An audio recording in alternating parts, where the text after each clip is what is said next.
Hey Calc 2 kids, welcome to section 12.2, our introduction to vectors. You may have seen or talked about vectors in maybe a previous physics class before, maybe not. I'm not assuming that you have seen them. But again, just an introduction. Let's get an idea of how vectors behave and what they really are. So a vector is a quantity mathematically that has both magnitude and direction. So the notation for vectors, lots of textbooks, websites will use a bold V for a vector or a bold letter. It's very difficult to write bold. So when we handwrite them, we tend to do a little arrow on top, right? So the arrow on the top. Right. All vectors have an initial point and a terminal point. Now what's important to understand is that this arrow does not mean this vector is going on forever. It means that's where it ends. It's just that's the direction the vector is pointing in. So it stops there. The vector stops there. It does not go on forever. So the initial point would be the end without the arrow. That's where it starts. And this would be the terminal point. So now something very interesting about vectors, the only thing with vectors that matters is direction and length.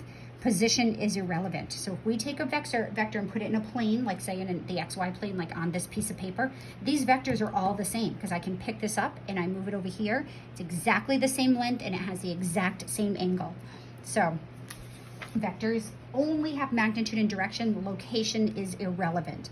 These vectors, these three, are all the same.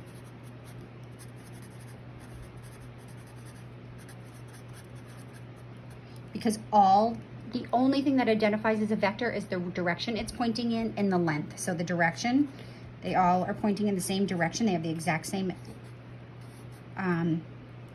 angle, and they have the exact same length. Let's do some algebra with vectors. This is really pretty cool. All right, if we have A and B, we want to add vectors, then the sum A plus B is the vector from the initial point of A to the terminal point of B. Now this can be a little weird because if I try to go from the initial point of A to the terminal point of B right from here, I would go from here to here and that would give me that result. But that's not the result. What if I picked B up and put it over here? Then we would have a different result. So when we say that we're going to go from the initial point of one to the terminal of the other, what's really super important is that we pick up the second vector and put it end to beginning. So in other words, if I wanted to do A plus B, I would have to draw vector A, and then I'd have to pick up B and put it right here. The initial point of A is going to attach to the the initial point of B is going to attach to the terminal point of A. So in order to define vector addition, the initial point of A to the terminal point of B, as long as we make this connection, and then the sum is going to be this vector that connects the initial point of A to the terminal point of B. So this would be A plus B. So if I gave you these two vectors and I said draw the sum, the first thing you would have to do is pick Q up and attach the initial end of Q to the terminal point of P. So I'm going to draw it down here as best as I can draw P, so it looks like pretty close to P. I'm going to pick Q up and I'm going to put it right here. Maybe that looks about good, right? So the sum would be the vector from the initial point of P to the terminal point of Q. So this would be the vector P plus Q. What if I asked you to draw Q plus P? Well, we would still have to do, would take this guy, would take the terminal end of that and attach it to the initial end of that. So this time I'm going to draw Q first, and then I'm going to take P and pick it up and put it right here. So I'll draw Q first because we're taking Q and we're adding P. So we take the terminal end of Q and attach it to the initial point of P. And then we would connect the initial end of Q to the terminal point of P. And this would be the vector Q plus P. Now if you notice, if I did this correctly, these two vectors turn out to be exactly the same vector. Like if I line them up, they're going to point in the exact same direction and have the exact same length. Right? So it is a fact that vector addition commutes. U plus V is the same result as V plus U. Vector addition is commutative. We can switch the order in which we add vectors and the result is the same. Right, scalar multiplication. So we have to be careful here. There's different types of multiplication when it comes to vectors. The first one we're going to talk about is what we call scalar multiplication. It's when we multiply a vector by a constant, any real number. Then the scalar vector, the scalar multiple c times the constant times the vector a, is the vector that is c times as long as a and has the same direction if c is positive and opposite direction if c is negative. Right, that's really not all that horrible as I just made it sound, I think. So if here's vector a and I wanted to know what 2a looked like, well 2 is positive, so it's going to maintain the same direction, it's just going to double in length. So we're going to pick this up and I'm going to write 2 of those. So there's 1. Right, and there's 2, so this right here, this new vector right here, would be the vector 2 times a. On the other hand, negative 1/2 times a, well, it's going to cut the vector in half and it's going to switch its direction. So I'm going to take half of this guy, which is probably about that, and then I'm going to switch its direction. So it's half of the length of a, and I'm going to switch the direction. So this is going to be negative 1/2 of a. Now, using this idea, we can now define vector subtraction.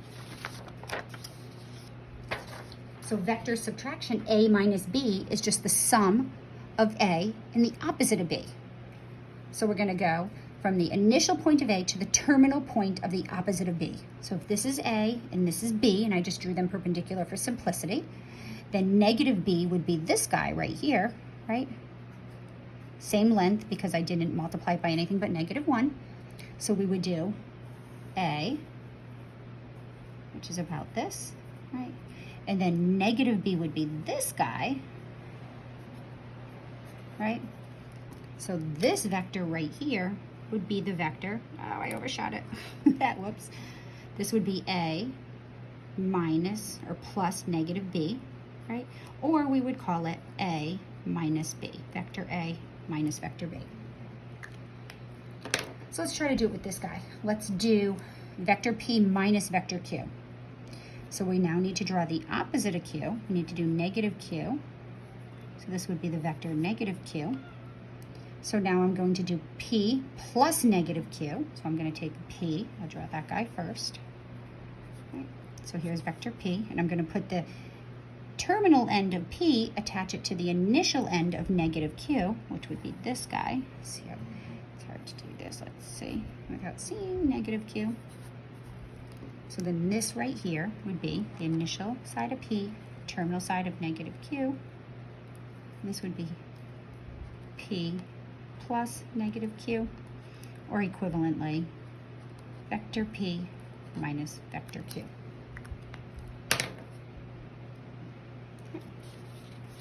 That being said, let's do q minus p this time. So now we're going to need to do the opposite of p, which would be this guy. Are we going to get the same result we did with addition? Well, let's see. We're going to take vector q, which goes from, I'm going to do, I just want to make sure I leave myself enough room. So here's vector q, right? And I'm going to take the initial, the terminal end of q and attach it to the initial end of negative p, which will be like this, right? So this time we go from the initial end of q to the terminal end of negative p, and it's going to head this way. This is going to be q plus negative p, or equivalently q minus p.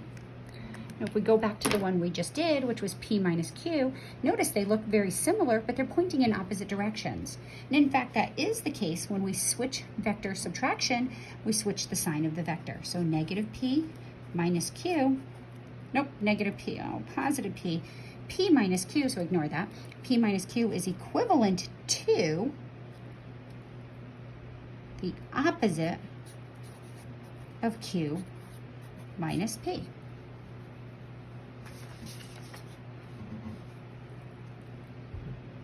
So they're just reverse roles. or reverse directions. All right, let's talk a few minutes about what we call vector components. Drawing vectors. Sometimes it's easier first to see how to draw a vector in 2 dimensions before we start trying to throw it into 3 dimensions. So vectors are denoted with these pointy brackets. It is important that you use those pointy brackets so we distinguish between the vector 2, 3 and the ordered pair 2, 3. So the vector 2, 3,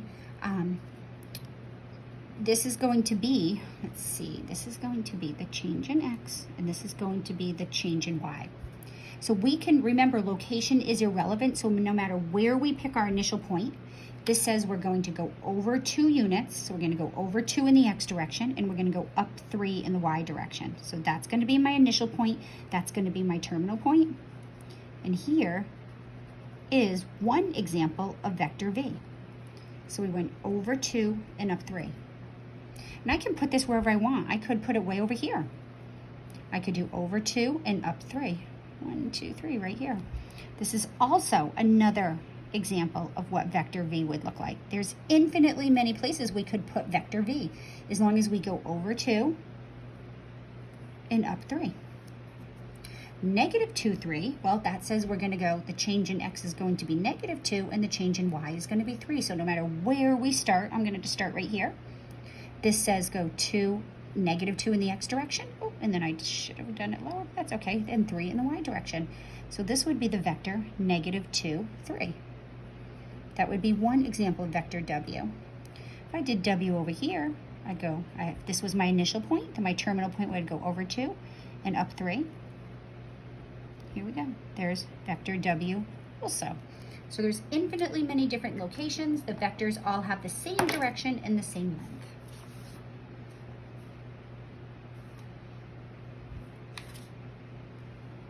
3 dimensions, again, it's very tricky to draw in 3 dimensions here. So this is my positive x-axis, this is my positive y-axis, this is my positive z-axis. So this is telling me that the change in x is 2, the change in y is 3, and the change in z is 1. So wherever we start, right, wherever we start, we're gonna go to the left 2, oh no, I'm sorry, we're gonna come out at us 2, and then we're gonna go right 3, and then up 1. So, I don't know, do we want to be wild and crazy? Let's start here. Let's make this be our original point. So if we start right here and make that be our original point, we're going to go out 2, right? And then when we travel in the y direction, you got to imagine these lines like this, like they're parallel to the x-axis. So if we start here, we're going to go out 2, and then we're going to go 1, 2, 3 over, and now we're going to go up 1 unit, which gets really weird. So it gets really weird to draw that. Whoops, sorry.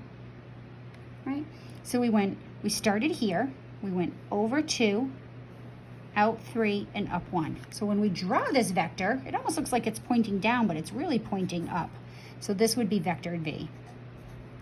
Might have been a lot easier if we would have started here and drawn the vector coming out of the origin. If we draw a vector where the origin is its initial point, we call that a vector in standard position, or a position vector. So if we start at the origin, we go out a1 and up a2 on the y-axis, that would be the vector A in standard position. Now again, there's millions of ways to represent it, but there's only one way to put it in standard position.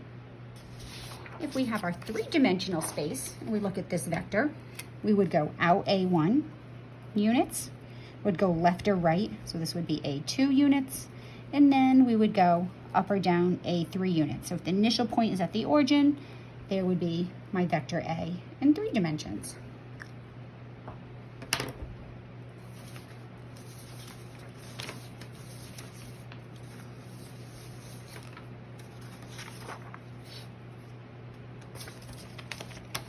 Let's see. Let's suppose we have a vector in 2 dimensions. I'm not even going to put axes here. Let's suppose we just have a vector. Here's my initial point, x1, y1, right? Here's my terminal point, x2, y2. And we look at this vector right here.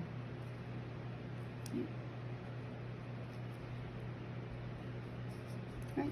Well, how many units did we go over? What's this distance from here to here? Well, that distance is x2 minus x1. Right? And this distance is going to be y2 minus y1. So the vector v, given the initial point and the terminal point, is just, well, the x coordinate of the x component would be x2 minus x1, and the y component would be y2 minus y1.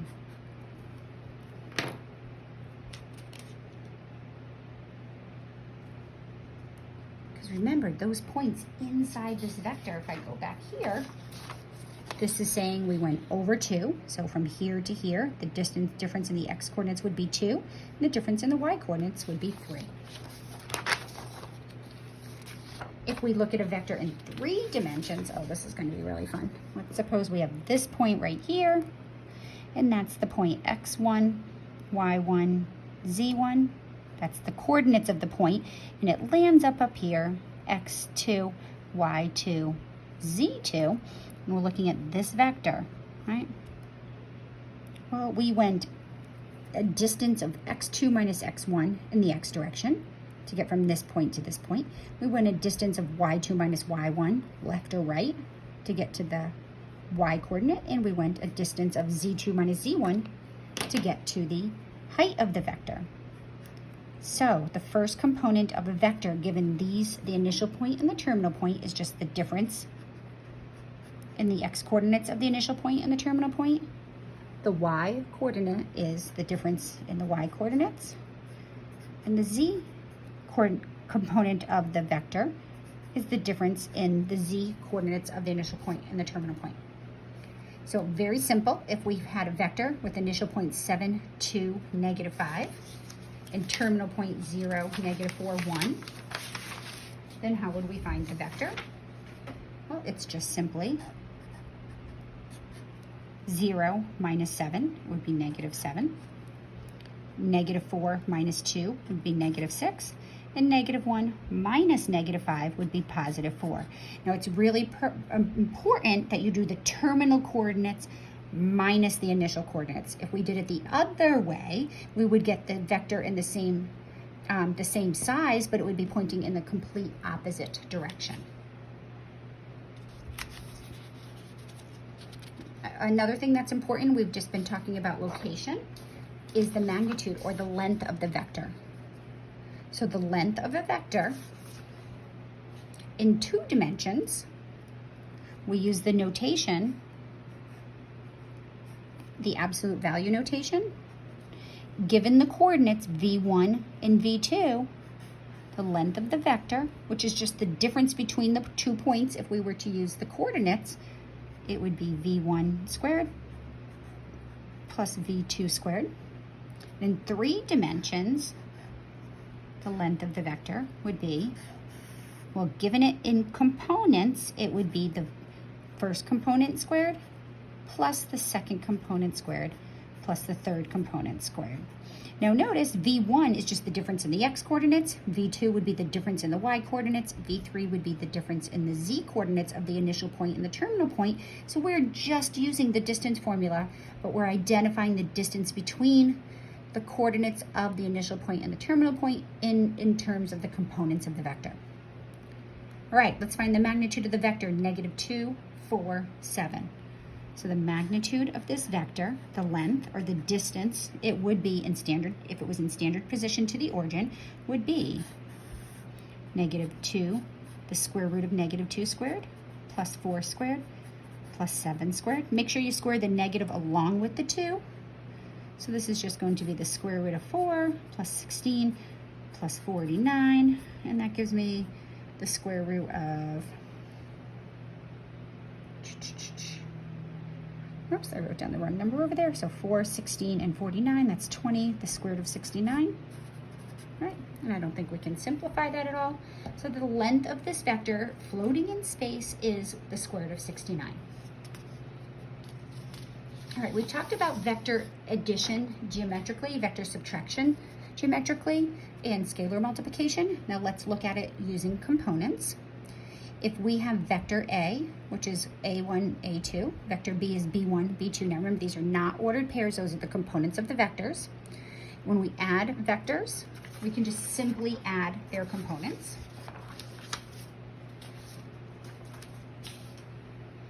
So it's going to be A1 plus A2 would be the component of this, the first component of the sum of the vectors. And then this would be B1 plus B2 would be the second component of the sum. The difference would just be, well, order is important. It's going to be the component, first component of A minus the first component of B. And then the second component would be the second component of A minus the second component of B. And scalar multiplication would just be C times each of the components. Remember the difference, there's a big distinction between the pointy brackets and the parentheses. So in 3 dimensions, if we're adding vectors, we just simply add the corresponding components. So we add first components, we add second components, and then we add third components. If we're subtracting, it's A has to come first. Whatever's first here has to come first in the component. So it's the first component minus the second, first component of the second vector, the difference in the second components, and then the difference in third components. And then scalar multiplication, we're just going to multiply the constant times each of the components.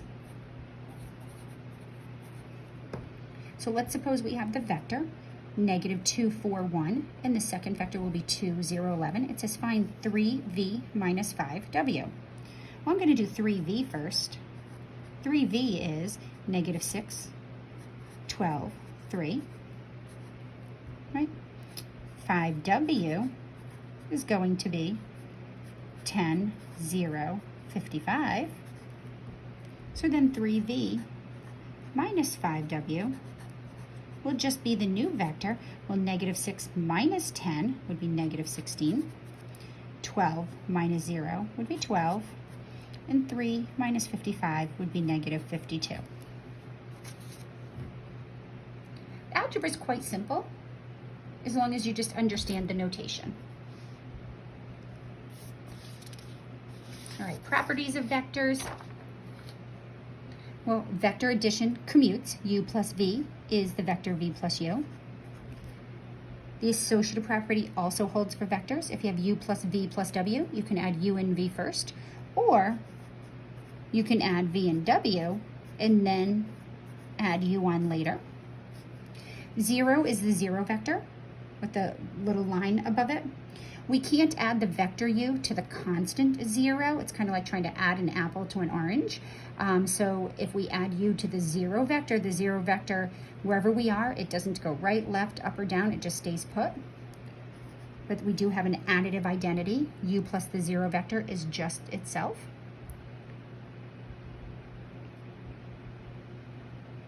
We have an additive inverse in the world of vectors. If we take U and add it to the opposite of itself, we're back at the 0 vector. We can distribute a constant. So a constant times the sum of vectors is the constant times the first vector, constant times the second vector. Okay. We can also distribute, if we have a sum of a constants times a vector, this is just the constant times the first, the first constant times the vector, plus the second constant times the vector. If we have constants in a multiple, the associative property, a multiple constants with the vector, then we can do this any way we want. We can do C times U and then multiply by D, or we can do D times U, then multiply by C, or we can do C, DU, we can switch it all around. We have a multiplicative identity. The constant 1 times any vector is just the vector. All right, a couple more tidbits of information. Not hard, lots of little details, but it's really good to have an idea about this before you start Calc 3.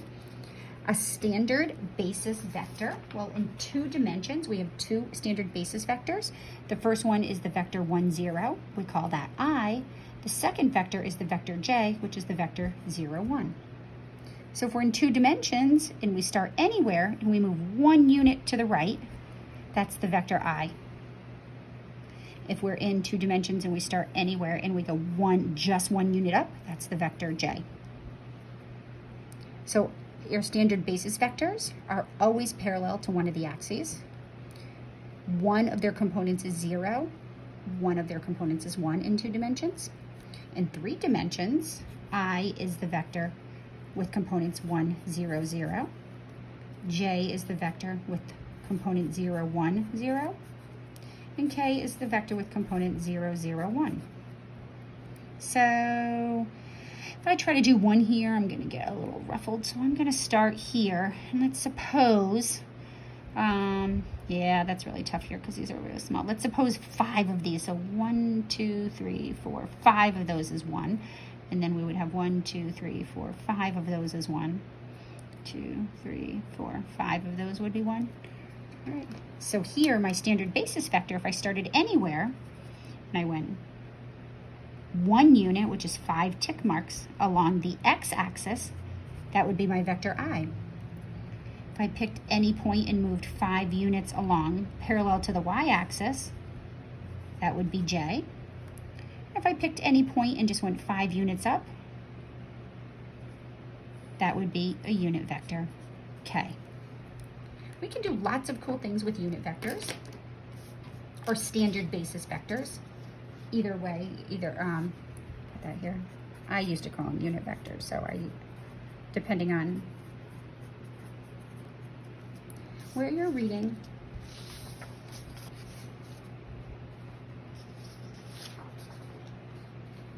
So standard basis vectors or unit vectors all have length 1.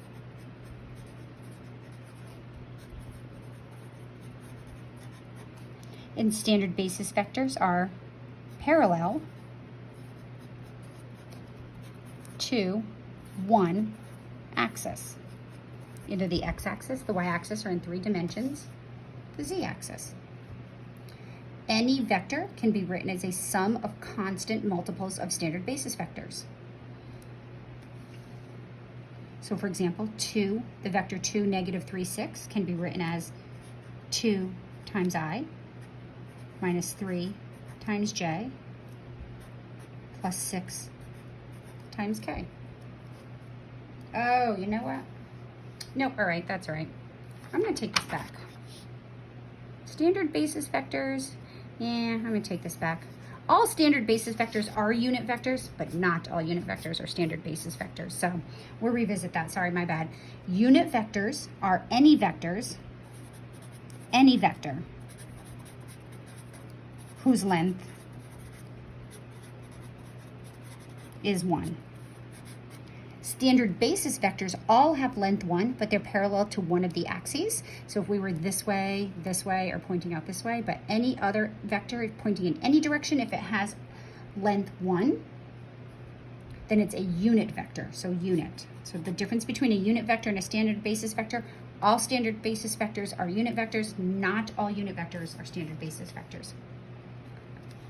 So how can I find a standard basis vector? Let's find a unit vector that has the same direction as 2, negative 3. So if I start here and I go over 2 and down 3, right? This is my vector of interest. This is V. Right? Notice the magnitude of V. Does it have length 1? Well, hopefully you can see right away that it doesn't. It's going to be 2 squared plus negative 3 squared. So the length of V is the square root of 13. So what I want to do is take V and I want to reduce it down to a length of 1. So I want it 1 square root of 13th. So U, the unit vector, is going to be vector V divided by the square root of 13. So if we take 1, whatever that would be, like somewhere between 3 and 4, a little bit more than 1/3, or a little bit more than 1/4, but a little bit less than 1/3, we're going to get the vector 2 over the square root of 13, negative 3 over the square root of 13. So that's going to just take this vector and it's going to scale it by a factor of square root of 13. In general, the unit vector in the same direction of vector V can be found by taking the reciprocal of the length of V and multiplying it by vector V, like we just did right here. All right, kids, like I said, just a brief introduction. These are little tidbits of information that would be to your benefit to know moving into your Calc 3 class. So have fun with vectors in 3 dimensions. I'll see you in section 12.3.